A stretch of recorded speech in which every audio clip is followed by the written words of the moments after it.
Highlight किया गया था जिसमें 3 एलिमेंट्स दिए गए हैं। 1938 मैंने तो देखा नहीं, इसलिए अगर आप नहीं खोल के रखिए मोबाइल, दिखाइए जरा मुझे क्या 1938 का जिक्र है। देखिए ना, 1947 मैं पूछ रहा हूं 1938 डेट है या नहीं है? नहीं है। पार्टीशन के इतिहास में 1938 बहुत महत्वपूर्ण तारीख है। आप पूछिए क्यों है महत्वपूर्ण, तो गुजरात में साबरमती के किनारे हिंदू महासभा का राष्ट्रीय अधिवेशन हुआ था, जिसमें यह स्पष्ट तौर पे कहा गया था कि हिंदू और मुसलमान एक देश में नहीं रह सकते। 1938। आइए आगे, 1940 क्या यह है मॉड्यूल में? 1940 में इसी जुगलबंदी को आगे बढ़ाते हुए लाहौर अधिवेशन में, मुस्लिम लीग के लाहौर अधिवेशन में जिन्ना ने यही बात दोहराई थी। 1938 में सबसे पहले हिंदू महासभा ने यह बात रखी थी, 1940 में जिन्ना ने वो बात दोहराई थी। अब आइए 1942 में, मैं दावे के साथ कह सकता हूं कि यह तारीख भी नहीं लिखी होगी, है क्या?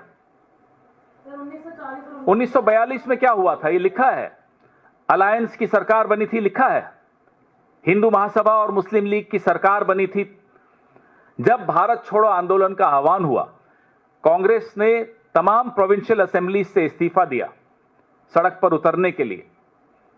उस वक्त हिंदू महासभा और मुस्लिम लीग ने गठजोड़ किया, गठबंधन किया, सरकारें बनाई, एनडब्ल्यूएफपी में, बंगाल में, सिंध में, और सिंध असेंबली में पार्टीशन का प्रस्ताव पारित हुआ। गठबंधन की सरकार थी, हिंदू महासभा और मुस्लिम लीग की। लिखा है क्या उस मॉड्यूल में, एनसीईआरटी में?